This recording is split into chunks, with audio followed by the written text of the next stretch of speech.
Ladies and gentlemen, boys and girls, listen up.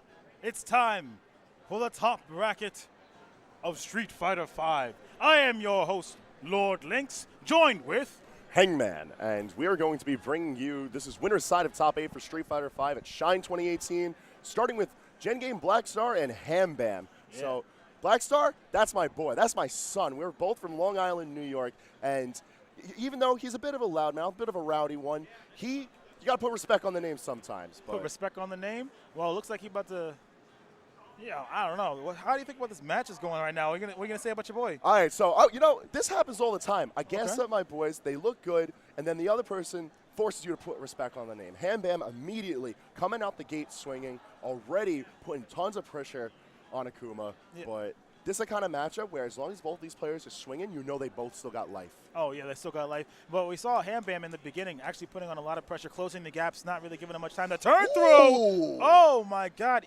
EX, nice. Ooh. All right, that was a solid call out. He saw the EX fireball, and he was like, none of that. None of that in this house. This is my winner's side of bracket. Yep. But, we're still alive. We still got plenty of time to go. Yeah, burn some meat to get that victory. You need it. It's tournament life. You want to stay on that winner's side. Okay. But coming into the corner on Akuma's terms, that's rough. Even for Boxer. Like, Balrog can only do so much while he's in the corner, so he's got to make that his own. Yeah. Excellent reversal from HamBam. He's just got to keep it up. He's very defensive right now, but he's not really giving much ground. He's like, I'm going to keep him where he is, try to keep things predictable. Don't want Akuma going around too crazy. But, Blackstar is actually putting in work right now, pushing him back, not giving him time to charge up and do his business. He's staying mobile, but HamBam returning in the favor. Look at this damage in the corner. I know, my God. Oh, hold up. Oh, hey, hold up. You need to stop right now. Shin Gokusatsu takes no prisoners. Blackstar in regular stylish fashion, turning an excellent reversal on HamBam, but it's still only round 3. Yes. Anyone can take this game. Anyone can take this set. Both these players still got plenty of life in them. Yeah, plenty of life, and they're thinking right now. They're really thinking. They're changing the game up. We saw a really aggressive first round with HamBam, applying lots of pressure. And now we get the second round. It was pretty defensive, slow-paced, everybody doing their thing. And then Blackstar was able to get it out there. HamBam going ham, bam. It's looking good. I'm not going to lie. It's painted a really good picture for both of these players right now. However, HamBam's making sure that he's the star of this show. Yeah. He's going to be taking game 1 over Blackstar. And, you brought up a really good point, Lynkz, with how the momentum of this match, while it's going to sway to and fro, as is the nature of fighting games, the tempo of it's going to change rapidly. Both of these characters, they can hang back. They can force the approach. They have the tools. You have to respect Balrog's corkscrew punch. You got to respect any fireballs coming from any type of Shoto. But they get their inch. They're taking that as far as they can. Oh, yeah, definitely. And and I think HamBam really saw the opening he had when he was playing super aggressive in the first round. He's like, all right, he really can't take me aggressive when I'm pressuring him, hopping up on him, putting him into a corner, beating him down. The second round, more defensive, pacing himself, seeing what he did with it. He was playing smart. Akuma, your boy, took care of all the little gaps, and he won that round. Yep. So he went right back to that aggression. We're going to see what's going to go on in this arc of the match. So coming into this game 2, one adaptation I would like to see from both players is HamBam. I want to see if he can expand on his punish game because he's starting to really open up Blackstar whenever he gets these jump-ins. He's taking away the advantage state. He's trying to get in his hits in, but I think he could take it a bit further. Whereas with Blackstar, he's got to be careful with these jump-ins. You get a lot off of them, especially with Akuma. And he's been getting a lot off him. This is exactly what HamBam didn't want to happen last time, and he was testing him out to see if he was capable of doing so. And now Blackstar is bringing it in, letting him know that, listen, I can do what Akuma do on you. So it's working out for him. Smooth, quick, clean match for Blackstar. Round 2, we're going to see if HamBam is going to make any adjustments. If he's not going to give him any leeway, we can see he's going back to what looks familiar with the first round. Turn through, getting in there, working the punches, keeping the spacing perfect. We're seeing a much more refined fight right now, but he's working on these crumples. Really good follow-ups right now. Yeah, both of these players trying to respect the space that both of them can take up. However, HamBam's making a lot more of these hits go, whereas Blackstar's able to drag out a lot of these interactions. He's trying to make things a little bit more faster pace, slower pace rather. Yeah, but you got to be really careful because, if HamBam breaks the silence, as you see, his life bar just suffered immensely. Oh, V-Trigger going to wear talk about that Akuma, suffering. There we go. Whoa. Life bar suffering immensely. There we go. So now, 1-1. That was actually a much slower paced matchup. But, you know, HamBam was actually doing the thing where he was taking advantage of the gaps, pacing himself. This round, though, Blackstar's bringing it. Blackstar's starting the aggressions, and he's doing a lot more to adjust his micro spacing where he needs to. And I feel like that's a fantastic adaptation because that's where HamBam's really punishing him. These overextensions, and he's trying to figure out where he can check him. Put him in stun, and that's going to be a hell of a check. I know. That was he got in there. There was one little mistake he made with the V-Trigger popped, and then he was in there like swimwear, man. A wave came through, your trunks turned into a thong real quick. You got a way with words, man. Oh, my goodness. You have a way with your voice. You inspire me to be things like great. You want some real inspiration? HamBam right there, being great. So he's up 2. I just want a confirmation. This is best of 3? Best of 5, rather. First to 3. All right, all right. I've been switching between both of those phrases. Yeah. You know, most people aren't familiar with the first 2 as best of. Really? Yeah. Huh. I was trying to use it on the Smash side, and everyone's like, what do you mean? Yeah. Best of 5, first to 3 are interchangeable terms. I guess it's just it's a culture thing. Yeah, I guess. You know, do you like mayonnaise on your fries or ketchup? I don't know if that's about the culture. No, that's a whole nother problem. I know. I'm going to talk to you about that one later.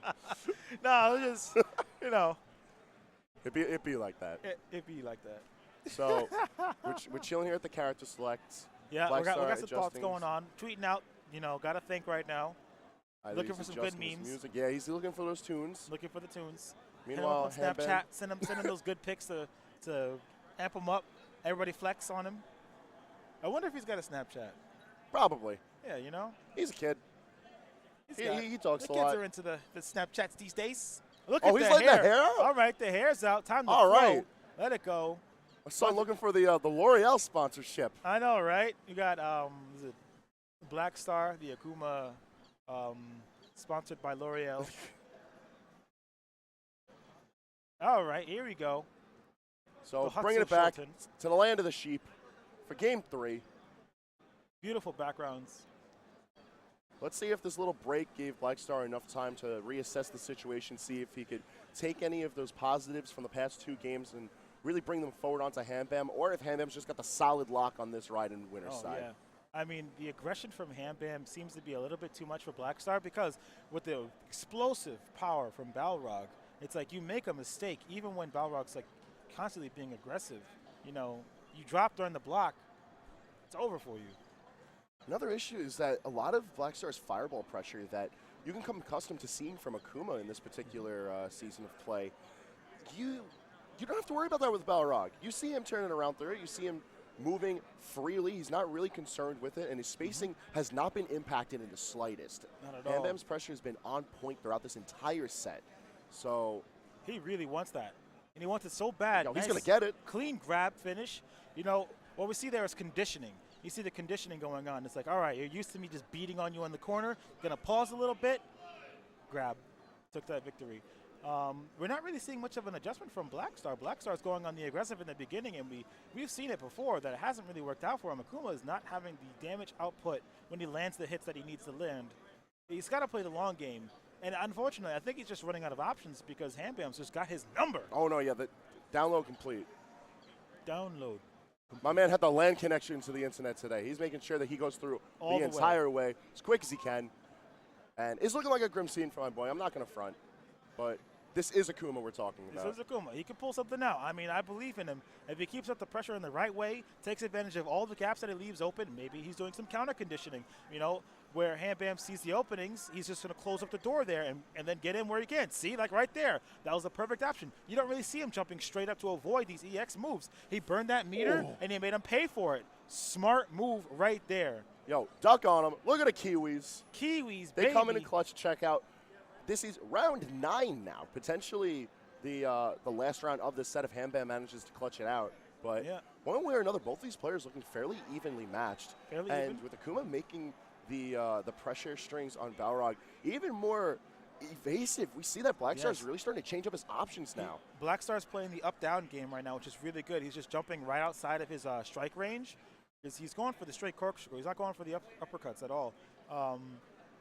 And it's just working out. Okay, now we're back into the danger zone of spacing. He's got to worry about how to get back in without taking too much damage.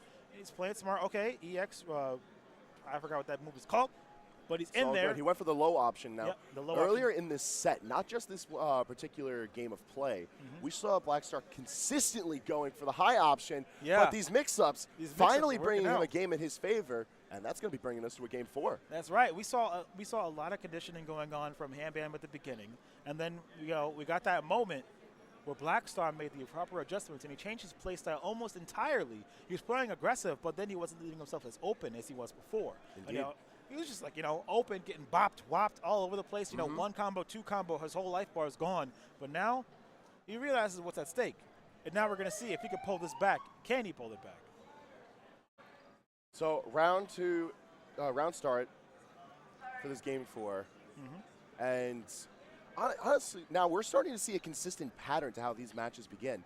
Blackstar tries to start it aggressively. HamBam calls him out. He takes the lead in the damage, gets the stun. He's got free leeway into this combo. And it's not going to be a perfect, but it's going to be a convincing round 1. Very convincing round. I mean, it's when HamBam goes on and goes off, it's hard to get one sentence out. All right, he goes for the high-low, goes for the low. All right. HamBam playing defensive, super defensive, looking for his moments. Once again, now we got a match where everybody's on point with the thinking and thoughts. That was a really good option right there. Oh, firing back, though. Ooh, nasty overhead. Yeah, no, this is what we were talking about at the beginning of the match. Both these players, they just need to look for their opening. They're going to take it as far as they can. Yeah. And HamBam trying to end it right here. No, it's Wake Up DP is going to get called out, and HamBam's taking a 3-1 over Blackstar. That was a smooth move right there. Smooth. Bro, this is why Wake Up DP is the meme. Yeah. Like, it's everywhere now. But that's how it be. And hey guys. here we are. Thank you for joining us for day 2 of Shine 2018. Yep. And Street Fighter happening all day. We're now into that top 8. Yeah, man. I'll tell you, Shrine is a great event because you have all these people coming together for the games. Not only is it Smash, now that we got Smash 4, we got Melee, we got Rivals of Aether tournaments going on. Yep. We got the Street Fighter, we got Dragon Ball. It's great. We got all types of games. Next year it's probably going to be even bigger, That's what we could always hope for. This is the tournament to come out to for the Northeast. Yeah. Tri-State New England come together for a great event. Everyone flies out to this event. Oh, yeah. It's been a busy summer for Smash. Super busy summer for Smash. Super busy summer for Street Fighter players, they haven't had an easy time either. Capcom's No. been keeping them on their toes, and they've been moving around. It's good. It's good. We got lots of exposure, lots of ways to play, getting in there, doing what you need to do. Just getting into these tournaments, hitting up your locals, staying online, climbing those ranks, coming in, testing your might. Absolutely. There's always ways to keep yourself fresh, always ways to continue to learn, continue to play. It doesn't matter if it's Street Fighter you play or any other fighting game. There's always ways for you to adapt, to learn, to grow as a competitor, or even just as a figure in the community. Yeah, and it's great.